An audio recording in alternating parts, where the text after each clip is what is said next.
కూటమి పాలన దారుణంగా ఉంది అన్నారు వైఎస్ఆర్సీపీ అధికార ప్రతినిధి మాజీ ఎమ్మెల్యే రాచమల్లు శివప్రసాద్ రెడ్డి. డబ్బులిచ్చి పాముతో కరిపించుకున్నట్లు కూటమి పాలన ఉంది అన్నారు. డబ్బులిచ్చి అనారోగ్యం కొని తెచ్చుకుంటూ ఉన్నారని వాపోయారు. మొలకల చెరువులో నకిలీ మద్యం కుటీర పరిశ్రమనే స్థాపించారు అని మండిపడ్డారు. నకిలీ మద్యం తాగిన వాళ్లు పిచ్చివాళ్లవుతారని రాచమల్లు శివప్రసాద్ రెడ్డి మండిపడ్డారు. మహిళల తాలిబొట్లపై చంద్రబాబుకు గౌరవం లేదు అన్నారు. కూటమి ప్రభుత్వం రాక్షస హృదయంతో పాలన చేస్తోంది అన్నారు. పేద మధ్యతరగతి ప్రజల టార్గెట్ గా నకిలీ మద్యం తయారు చేస్తూ ఉన్నారని మండిపడ్డారు. ప్రజల ఆరోగ్యం, మహిళల తాలిబొట్లు కాపాడాలి అని వైఎస్ జగన్ పిలుపునిచ్చారు అని, ఆయన పిలుపు మేరకే వైఎస్ఆర్సీపీ క్యాడర్ ఉద్యమం చేపట్టింది అన్నారు. సిబిఐ విచారణ చేయించమని డిమాండ్ చేస్తూ ఉంటే చంద్రబాబు చేతిలో ఉండే అధికారులతో సిట్ పేరుతో విచారణ చేయిస్తూ ఉన్నారని చెప్పారు. నకిలీ మద్యంపై సిట్ విచారణను వ్యతిరేకిస్తున్నట్లు రాచమల్లు శివప్రసాద్ రెడ్డి చెప్పారు. ఈరోజు రాష్ట్రంలో పరిస్థితులు ఎట్లున్నాయంటే, దుడ్డిచ్చి తేలుతో కుట్టించుకునే సామెత వింటాం మనం. దుడ్డిచ్చి తేలుతో కుట్టించుకోవడం అంటే డబ్బులు ఇచ్చి తేలుతో కుట్టించుకోవడం. ఈరోజు రాష్ట్రంలో పరిస్థితులు కూడా సేమ్ అట్టేండాయి. పేదవాళ్ళ పరిస్థితి, మధ్యతరగతి వారి పరిస్థితి. 130 రూపాయలు డబ్బులు పెట్టి ఒక క్వార్టర్ మందు కొనుక్కుంటే తేలుతో గుట్టించుకునే పరిస్థితి కంటే దారుణంగా ఉంది. పాముతో గుట్టించుకున్నట్టు ఉంది. విషమే. అంటే డబ్బులు ఇచ్చి అనారోగ్యం కొని తెచ్చుకోవడం, కష్టం చేసి వారి రక్తాన్ని చెమటగా మార్చి ఆ చెమటలో నుంచి వచ్చిన రూపాయలతో ఈ బ్రాందీనో విస్కీనో కొనుక్కుంటే, మొలకల చెరువు నకిలీ మద్యం తయారీ కుటీర పరిశ్రమ నుంచి తయారైన ఎన్ బ్రాండ్స్, చంద్రబాబు నాయుడు గారి బ్రాండ్స్ ఈ కొనుక్కుంటే మనిషి అనారోగ్య పాలు, కొన్ని దినాల తర్వాత, కొన్ని నెలల తర్వాత మరణించడం. కిడ్నీలు పాడవుతాయి, లివర్ పాడవుతుంది. మనిషికి మానసిక స్థిమితం లేకుండా పిచ్చి పిచ్చిగా నవ్వడం, అధిక కోపానికి గురి కావడం, అనారోగ్య పాలు కావడం, మరొక 8 నెలలకో 6 నెలలకో సంవత్సరానికో చనిపోవడం. అంటే చంద్రబాబు నాయుడు గారి ప్రభుత్వానికి, ఈ నకిలీ మద్యం తయారు చేసే కరకట్ట పెద్దలకు లేఖమంతైనా కూడా జాలి కానీ, కరుణ కానీ, దయ కానీ పేదవారి పట్ల లేదు. ఈ పేద మహిళలకు సంబంధించిన తాలిబొట్టు అంటే ఏమాత్రం గౌరవం లేదు ఈ ప్రభుత్వానికి. పేదవారి తాలిబొట్టు, పేద మహిళల యొక్క తాలిబొట్టుకు లేని గౌరవం, వారి చెమట ద్వారా వచ్చిన రూపాయలంటే మాత్రం చాలా ఇష్టం ఉంది వీళ్ళకు. ఈ రూపాయలను కరెన్సీ నగదు రూపములో, పెద్ద నోట్ల రూపంలో మార్చి దాన్ని మరొక దేశానికి, మరొక దేశాలకు, మరొక వ్యాపారాలకు మరలించేదానికి శ్రద్ధ ఉంది. కానీ ఈ మహిళల యొక్క తాలిబొట్టు తెగి కింద పడితే ఆ కుటుంబం ఎంత చిన్నాభిన్నమైపోతుంది, వారి భార్య ఏమైపోతుంది, వారి పిల్లలు ఏమైపోతారు, వారి చదువులు ఏమైపోతాయి, ఏమాత్రమే కానీ ప్రభుత్వానికి చీమ గుట్టేట్టు కూడా లేదు. నిజంగా ఒక్కసారి ఆలోచించమని చెప్తాను రాష్ట్ర ప్రజలందరినీ కూడా. రాక్షస ప్రభుత్వం ఇది, రాక్షస హృదయం. ఎంత దుర్మార్గం, ఎంత అన్యాయం అసలుకు. ఈ రాష్ట్రంలో ఉండే పేదవారిని అందరినీ టార్గెట్ చేసినారు. 99 రూపాయలకు దొరికే విస్కీని, 110 రూపాయలకు దొరికే బ్రాందీని, 130 రూపాయలకు దొరికే బ్రాందీ విస్కీల మీద టార్గెట్ చేసినారు. ఈ నకిలీ మద్యం అంతా తయారు చేసింది పేదవారు తాగే మద్యం మీదనే. ధనవంతులు తాగే మద్యం మీద నకిలీ మద్యం తయారు చేయలే, పేదవారు తాగే మద్యం మీదనే చేసినారు. ఈ సుమోనే బ్రాందీ విస్కీలు, షాట్ అనేది, కేరళ మాల్ట్ అనేది, బెంగళూరు మాల్ట్ అనేది, ఓఏబి అనేది, ఇవన్నీ పేద మధ్యతరగతి కుటుంబీకులు తాగుతున్నారు. అంటే ఈ రాష్ట్ర ప్రభుత్వము ఈ నకిలీ మద్యం తయారు చేసే పెద్దలు టార్గెట్ చేసింది ఎవరంటే కనుక పేద మధ్యతరగతి కుటుంబాలకు సంబంధించిన కుటుంబాలను, ఆ ఇళ్లలో ఉండే భార్యల యొక్క తాలిబొట్టులను, వారు సంపాదించిన రక్తాన్ని చెమటగా మార్చి వచ్చిన రూపాయల మీదనే వారికి వ్యామోహం ఉంది. ఇది ప్రభుత్వం అంటారా? దీన్ని ఈ ప్రభుత్వానికి ఏమాత్రమేనా జాలి, కరుణ, దయ, బుద్ధి, జ్ఞానం ఉందంటారా?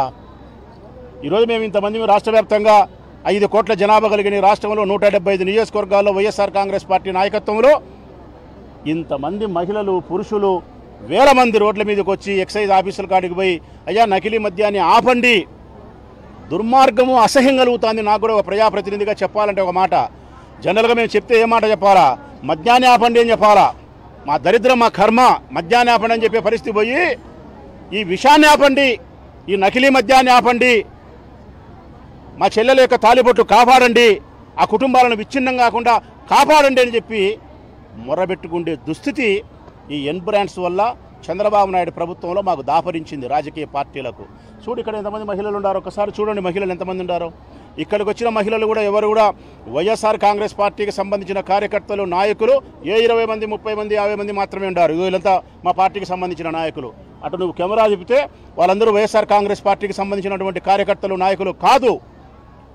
వాళ్ళందరూ ఈ ప్రొద్దుటూరు నియోజకవర్గానికి సంబంధించిన సామాన్యమైన మహిళలు, సామాన్యమైన గృహిణులు, సామాన్యమైన కుటుంబ స్త్రీలు, పేద మద్దతు వర్గాలకు సంబంధించిన వారు. వాళ్ళ భర్తలు కష్టం చేస్తే బేల్దారి పనినో, ఆటో డ్రైవరో, మరొక పనినో, తాపీ పనో ఏదో ఒక పని చేస్తే రోజుకు 500, 600, 700 సంపాదిస్తే ఆ డబ్బు తీసుకొస్తే ఆయన 200, 300 తాగి మిగతా 200, 300 ఇంటికి ఇస్తే ఆ డబ్బుతో పిల్లాం పిల్లలను సాక్కోవాల్సిన స్థితి ఉండే కుటుంబ స్త్రీలే ఇక్కడంతా ఉండేది. ఇంతమంది పేద కుటుంబ స్త్రీలు, మర్యాదస్తులైన గృహిణులు రోడ్డెక్కడానికి కారణం మాకు సంక్షేమ పథకాలు అందించు అని కాదు, మా పిల్లలకు చదువు చెప్పించు అని కాదు. నువ్వు చెప్పిన వాగ్దానం ప్రకారం 1500 రూపాయలు ప్రతి ఆడపిల్లకి ఇస్తానని చెప్పినావు చూడి, అది ఇయ్యా అని రాలే. నిరుద్యోగ భృతి ఇయ్యా అని రాలే. మా బిడ్డలకు ఉజ్వల భవిష్యత్తు ఇయ్యా అని చెప్పలే. నా మొగుని సంపాకయ్యా అంటాంది, నా కొడుకును సంపాకయ్యా అంటాంది. నాకుండేది ఒక్క కొడుకుండాడు, వాడు చస్తే నా పరిస్థితి ఏంది, నా గర్భశోకం ఏంది, నా మొగుడు చస్తే నా కుటుంబ పరిస్థితి ఏంది, నా జీవితం ఏంది, నా మొగుడిని నా పిల్లలను సంపాకయ్యా అని చెప్పి రోడ్డెక్కినారు. సిగ్గుండాలా. ఇటువంటి మహిళలు రోడ్డెక్కిన భర్తను, నా పిల్లలను సంపద్దు, నువ్వు నకిలీ మద్యం తయారు చేసి పొట్టన పెట్టుకోవద్దు మా కుటుంబ సభ్యులను చెప్పి రోడ్డెక్కిన తర్వాత ఇంకా ఈ ప్రభుత్వం గద్దె మీద కూర్చొని పరిపాలన చేస్తా ఇంకా శుద్ధపూస మాటలు మాట్లాడుతా అంటే ఎంత అన్యాయం అయ్యా అసలుకి ఇది. ఇదేమన్నా పల్లెలు చెప్తే వింటాంటాం. చంద్రబాబు నాయుడు చెప్పిన మాటలు ఎట్లుంటాయంటే కదా, పతివ్రత పరమాన్నం వండితే గనా తెల్లవార్దులు వేడిగా ఉంటుందని అంట. చల్లగానే కాదంట. పొద్దుగునికి 6 గంటప్పుడు పరమాన్నం చేస్తే, పాయసం చేస్తే తెల్లవారు 7 గంటప్పుడు తిన్నా అది వేడిగా ఉంటుందంట పతివ్రత పరమాన్నం చేస్తే.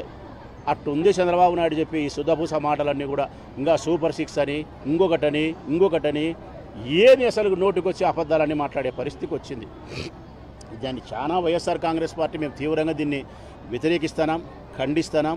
మా ముందున్న ప్రధానమైన బాధ్యత, మా జగన్మోహన్ రెడ్డి గారి నాయకత్వంలో మా ముందున్న ప్రధానమైన బాధ్యత ఏంటంటే ఈ రాష్ట్రంలో నకిలీ యొక్క మద్యాన్ని పూర్తిగా అరికట్టడం.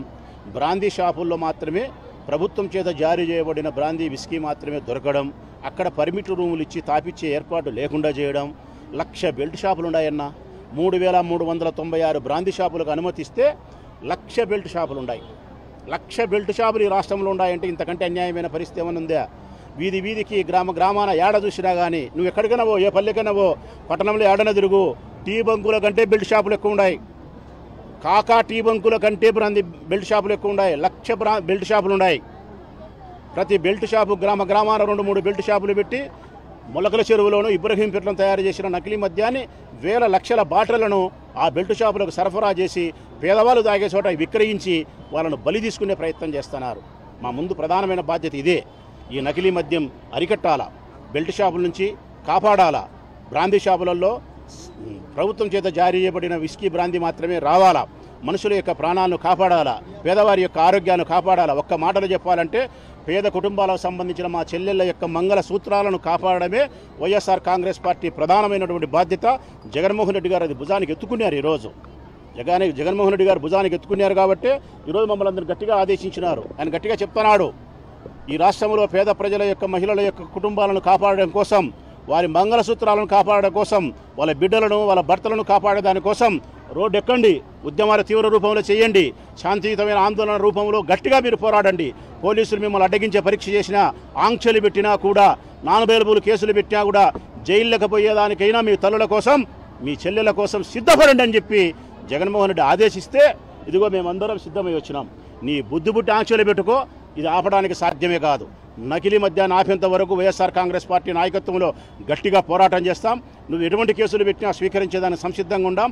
మా ధ్యేయం ఒకటే, ఈ రాష్ట్రంలోని పేద మహిళల యొక్క మంగళసూత్రాలు తెగి కింద పడకుండా, వాళ్ళ భర్తలు వాళ్ళ బిడ్డలు మరణించకుండా, గర్భశోకం కలగకుండా, వారి డబ్బు వేస్ట్ కాకుండా, వారి అనారోగ్య పాలు కాకుండా వారిని కాపాడడం కోసమే జగన్మోహన్ రెడ్డి గారి నాయకత్వంలో గట్టిగా ఉద్యమ బాట పట్టినాం. ఇది ఆపేంత వరకు వదలం. జరిగితే రాష్ట్రంలో 10 దినాల కింద జరుగుతోంది. కుటీర పరిశ్రమలన్నీ వెలుగులోకి వచ్చి వేల లక్షల బాటలు కనపడి సామాన్యమైన ప్రజలకు, కుటుంబ స్త్రీలకు కూడా తెలిసిపోయింది ఈ రాష్ట్రంలో నకిలీ మద్యం ఏ స్థాయిలో ఉందని. ఇంత తెలిస్తే తెలుగుదేశం పార్టీ తరఫున ఎమ్మెల్యేగా తంబల్లపల్లెకు పోటీ చేసినటువంటి జయచంద్రారెడ్డి అనే అభ్యర్థి నేను ఎట్లయితే ప్రొద్దుటూరుకు పోటీ చేసినానో వైఎస్ఆర్ కాంగ్రెస్ పార్టీ అభ్యర్థిగా తంబలపల్లెకు జయచంద్రారెడ్డి అనే అభ్యర్థి తెలుగుదేశం పార్టీ తరఫున పోటీ చేసినాడు. ఈయన ప్రధానమైనటువంటి తెర ముందు ఉండే వ్యక్తి. ఈయన వెనకల ఉండేది కరకట్ట చిన్నబాబు పెదబాబు కరకట్ట పెద్దలు ఉండారు. ముందుండేది మాత్రం తెలుగుదేశం పార్టీ అభ్యర్థి ఓడిపోయిన జయచంద్రారెడ్డి. ఈ బుద్ధుడి వరకు జయచంద్రారెడ్డిని అరెస్ట్ చేయలే. ఈ బుద్ధుడి వరకు స్పిరిట్ సప్లై చేసిన బెంగళూరు బాలాజీని చేయలే. తమిళనాడు నుంచి వచ్చిన కూలోళ్ళను అరెస్ట్ చేస్తారు. విస్కీ బాటిల్ దాంట్లో కలుపుతారు ఫ్లేవర్ నీళ్లు స్పిరిట్, వాళ్ళని ముద్దాయిలు చేసినారు. ఇప్పటి వరకు ఆ లెక్క 1000 కోట్లు పేదవాళ్ళ యొక్క రక్తాన్ని తాగి సంపాదించిన డబ్బును ఏ అకౌంట్ల ద్వారా ఎక్కడికి బదిలీ చేసినారో ఇప్పటి వరకు సమాధానం లేదు. ఏది లేకుండా తూతూ మంత్రం ఏమి సంబంధం లేని వ్యక్తులను పెట్టి చేతులు దులుపుకుండే ప్రయత్నం చేస్తున్నారు. ఇంకా మళ్ళీ మేమందరం గట్టిగా అడుగుతామని చెప్పి ప్రజల్లో వ్యతిరేకత వచ్చిందని చెప్పి మేము సిబిఐ విచారణ చేపించమని మేము అడిగితే సిట్టు చేత దర్యాప్తు చేపిస్తా అంటాడు. సిట్ అంటే ఆయన దొడ్లో బాత్రూంలో ఉండే గుమస్తాలు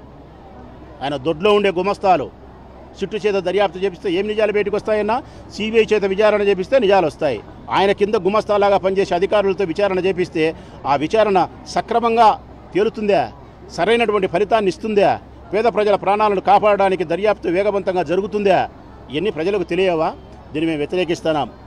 చంద్రబాబు నాయుడు ప్రభుత్వానికి నిజంగా చిత్తశుద్ధి ఉంటే, నీవు నీ కుమారుడు నీ పార్టీ నాయకులు మీరందరూ తప్పు చేయకుండా ఉంటే సిబిఐ విచారణ జరిపించాలా. సిట్టుతో కానీ రాష్ట్రంలో ఉండే పోలీస్ శాఖకు సంబంధించిన ఏ విభాగంతో నువ్వు దర్యాప్తు చేయించినా కూడా నువ్వు ఈ నేరం డైరెక్ట్గా ఇండైరెక్ట్గా సంబంధాలు ఉన్నాయని అంగీకరించినట్టే.